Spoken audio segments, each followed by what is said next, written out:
Have you ever wondered what it's like in Swedish Lapland during the winter? Stay with me and I'll show you.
So I'm finally in Malå. This is my hometown, this is my house, well, my parents' house, this is where I grew up, and it is absolutely amazing to be here during Christmas time, and it's been pretty cold up until now. It's been about down to 30 degrees minus, below 0 Celsius of course.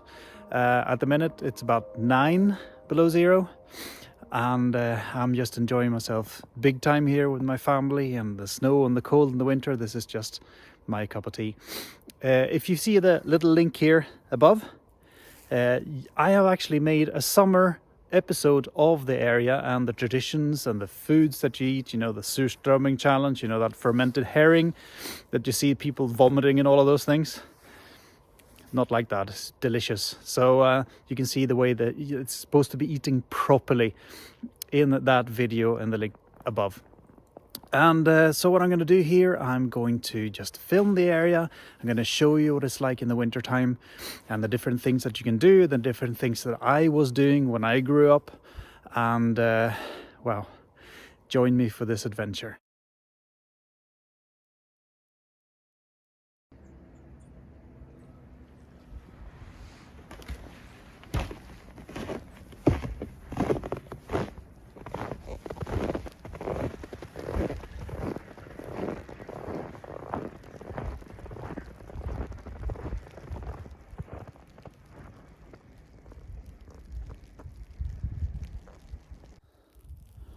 That's my car. It's been snowing tonight. I don't know, it's been snowing,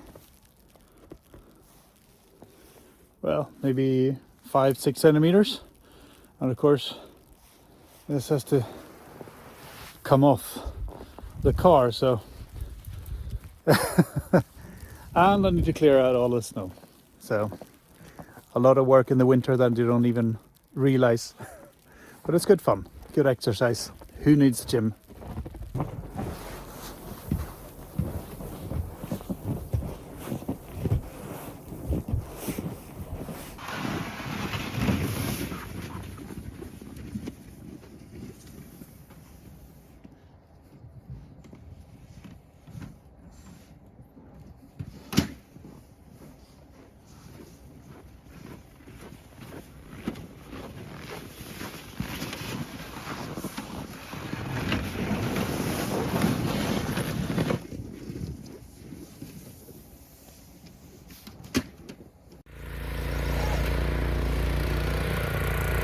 But then of course Daddy comes to rescue, and he's more intelligent, better equipped.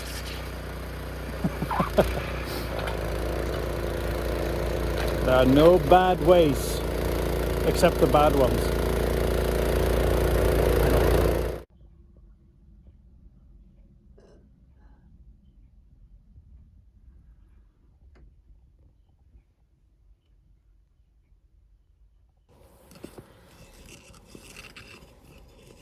So, a tradition I had as a child was that in the winter night we made ice lanterns.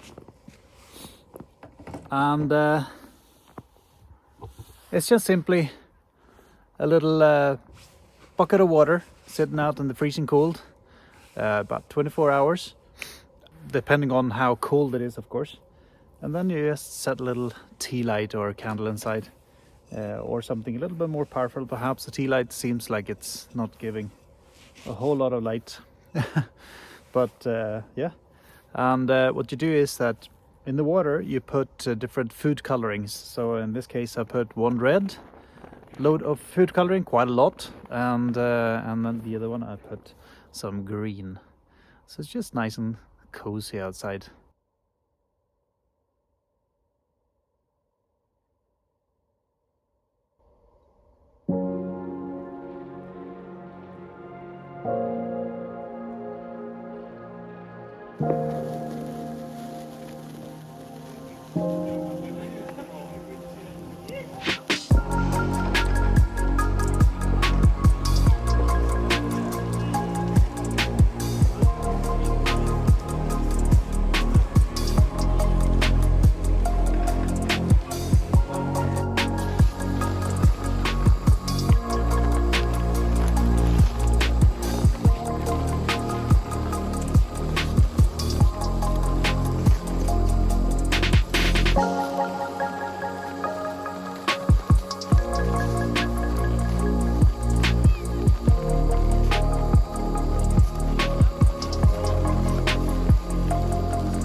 So it's time to try to get the snowmobile going. I need to change the battery, and then heading out to see if I can take it for a little spin.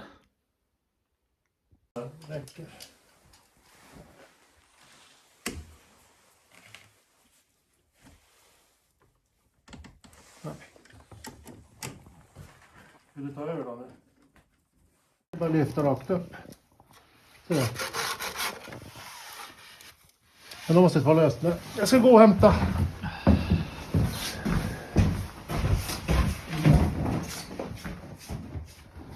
Alright, so I need to change the battery. There's the new battery. And of course you need the right tools for the job.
So when you're out driving a snowmobile in the forest in Lapland, it's really nice to go to one of these designated little huts that you can find. Just bring some firewood with you. Sometimes you even have a storage with firewood that they actually stock. And they just make a fire, sit there, warm up, and have some fika. Fika is a Swedish word that you should learn. Very important for a Swedish person. Fika. Fika. And it simply means a cup of coffee, a bun, sandwich, or something like that you can just enjoy with your family and friends. It's something that you do every day here. So just grab your snowmobile. Here's a rope, some skis you can drag behind, and or get a sled that you just connect to the back of the snowmobile and just enjoy nature. So what I have here is a lake. This is great views. So just enjoying this. At the minute, I think we have about 9 degrees Celsius below zero. So it's not too bad. It's kind of pleasant. So back to the fire.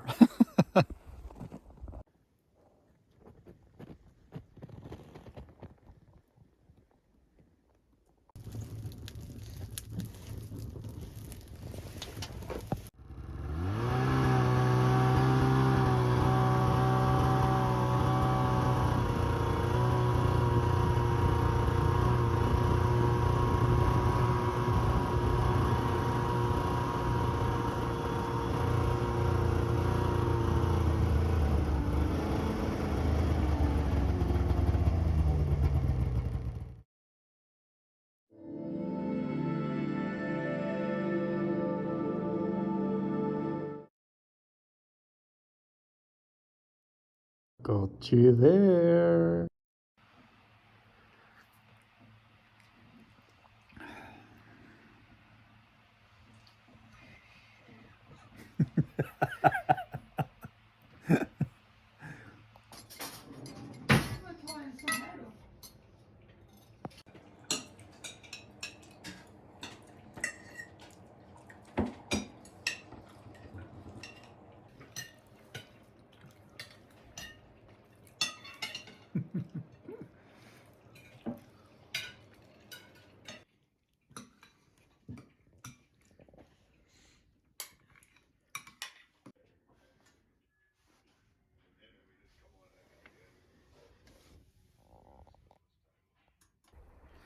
So today I'm at the shooting range with my elder brother, and we're going to... Right, those are the targets over there. That's one small one, and that's a bigger one right over there. That's about maybe 80 meters to the last one. Oh, he's really going for it now. Let's see if I can shoot a little bit as well.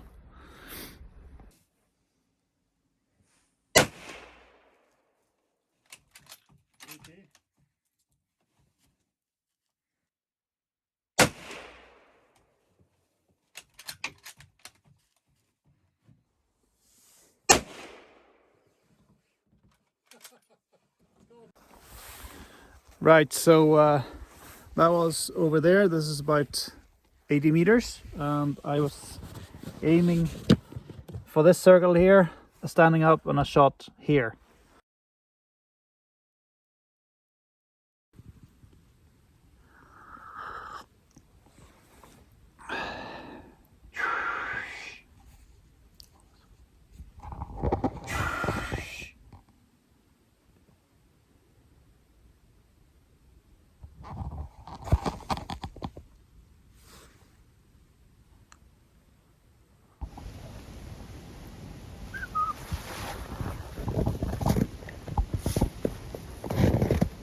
Hello.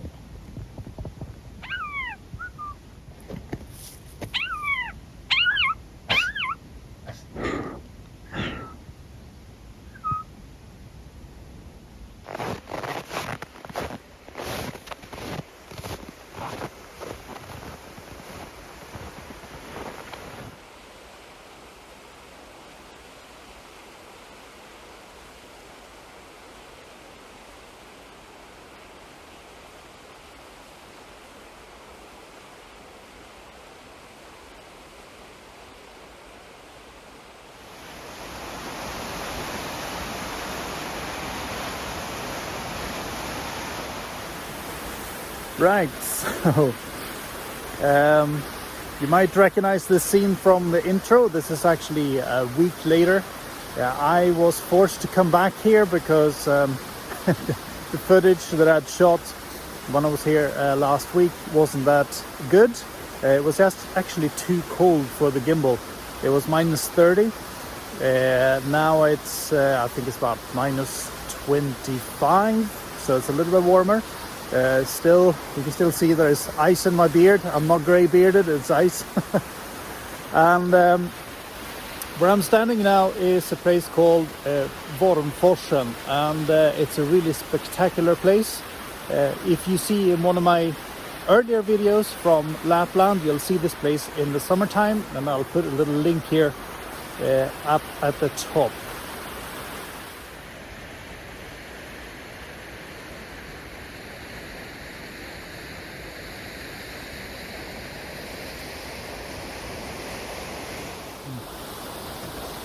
Many of you tell me that, oh, that looks freezing. That is, I would never be able to live in Lapland in the wintertime. The thing is, everything is prepared. I mean, you know, I got ice in my face. It's not as cold as it looks, in the sense of, yeah, my cheeks are freezing, but my clothes are prepared for it. Everything is prepared for it. My car is prepared for it. It's got, well, most cars have heating that you can plug into the wall. You have the houses that are really well insulated, and everything is prepared for this type of cold. So I can actually honestly say that the first time I really spent winter cold, feeling cold, is when I moved to Spain, because it was much more humid. It was more, you know, the houses weren't prepared for it, and that's when I felt really cold. Here, no, actually. It takes maybe a week or two to acclimatize when you come from a warmer country and you visit, and you might shiver when you go outside, but that is something that, you know, your body gets used to. Something else that can happen when you're here in Lapland is that you notice that the distances are vast. You have to travel a long time in the car to be able to even go somewhere. They can be like 30-40 kilometers between each building, like each neighbor, you know. At the minute I'm going to Lycksele, which is the next city, and I'm going to collect my passport today, so that's what I'm doing, visiting some friends, and so I'm stopping by this beautiful river. You'll see the location in the map here that I'm going to zoom in for you.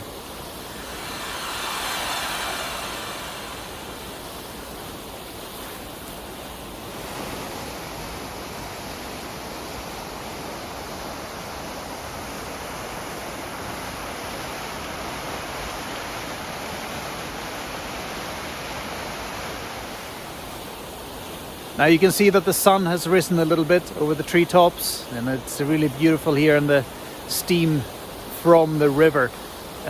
What happens is that around Christmas time here in Lapland, you don't get much light. You don't get much daylight. You get it between 11 o'clock and 2 o'clock or something like that. You get a bit of maybe a slight ray of sunshine, but normally you don't actually see the sun at all.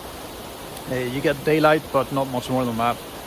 It just gets up a little bit and then it sets again a couple hours, 2 or 3 hours later again. So the rare glimpse of the sunshine is always welcome. In the summertime, as you can see on the video where I shot in the summer, you actually have 24-hour basically daylight. In a little link below in the description down here, you can actually invite me for a cup of coffee if you feel like you got something out of this video. But most importantly, don't forget to like, and you know, that little thumbs up really help with the YouTube algorithms. And also subscribe if you haven't done so already, and I shall see you in the next one.